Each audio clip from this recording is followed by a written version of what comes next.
Hello, me again. How are you with time? For me at present, time seems to be absolutely rushing by. I can't believe it's another weekend come round. And when a Monday comes, gosh, another week starting. And it doesn't seem 5 minutes since the previous Monday. But at the same time, I'm slowing down.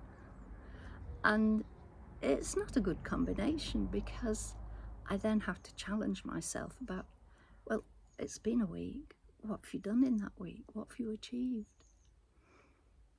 And then it's down to self-talk about, don't forget, you're slowing down, not through choice, but through the natural aging process and the fact that you've still got plenty to do. So don't beat yourself up. Just do the best that you can. But it's something that we have to accept. And I really do admire those who are still going out to work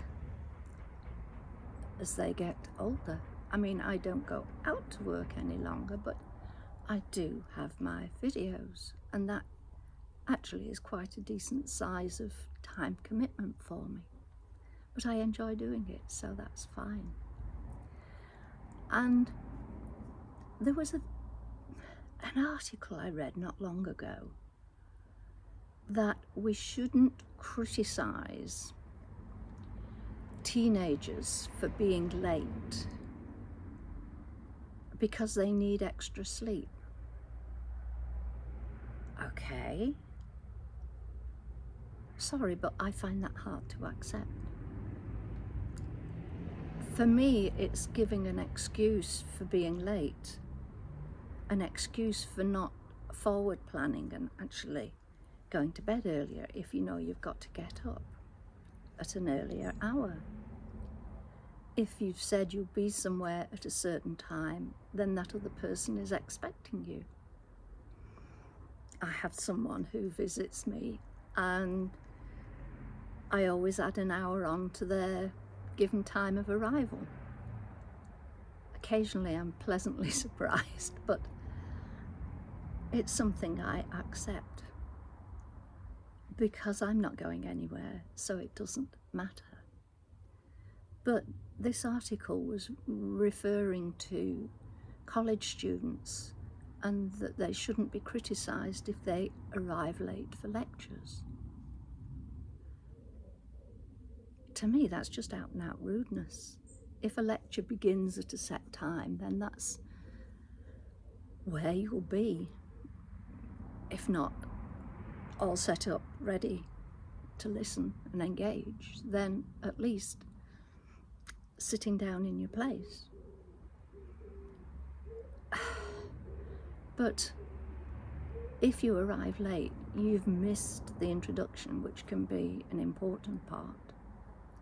And it disrupts everybody else too. And to me, it's just out and out rude. Am I getting a nazi old buzzard, as my dad used to call people who complained? Or is it that standards are different? Or am I not making allowance for people needing extra sleep? What if I needed extra sleep? Then I would set my alarm knowing that I had to be out at a certain time.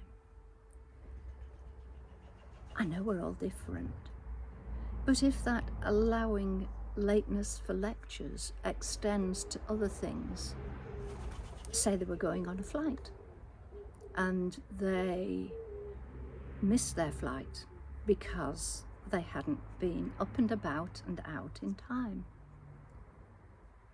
Do they blame the airline for not waiting for them? No. So they have to learn to conform to times. And I would say that the teenage years are a good time to start learning that. learning that will carry through the rest of life. Sorry, I'm just going to have to pause a minute. Back again, sorry about that.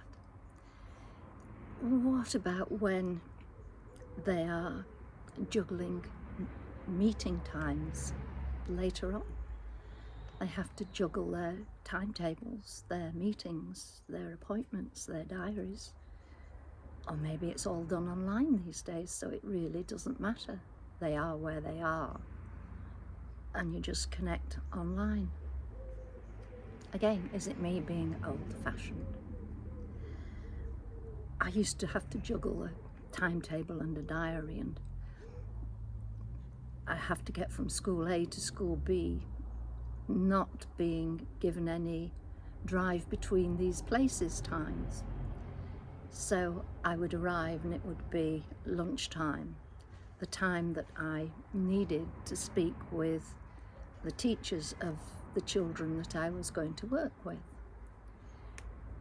There were some schools where I was happy to walk into the staff room, say, "You don't mind if I eat my sandwiches while we chat?" No problem, because they would do exactly the same. But a couple would say, "Well, no, I want to have my lunch in peace." Okay, so can I see you after school? No, I've got a meeting after school. So some people are more amenable than others. And I have to say that the ones who were amenable were the ones that I would always give extra time to if I had a cancellation anywhere. I've suddenly got a free slot. Can I come along tomorrow and do that assessment that you wanted? Oh, brilliant, yes. And they would usually be the kind of people who would, if it was somebody's birthday, "Oh, we've got our visitor today, so divide up the cake with an extra piece." And I would always take cake in on my birthday as well. So obviously for me, timekeeping is important because it affects how I feel about people, whether they are giving me their time or not.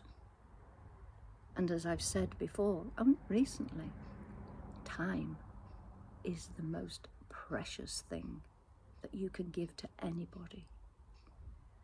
Even if it's only just stopping to chat to somebody, or even more so, going to visit or asking somebody round and putting on the kettle, sitting down and listening.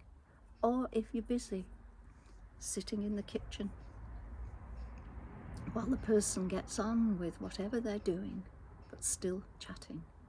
That's still giving time in a busy life. And it's always, always of the greatest value.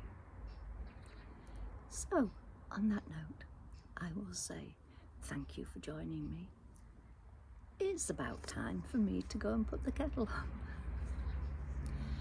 Take care, and I will speak to you again soon. Bye for now. Bye.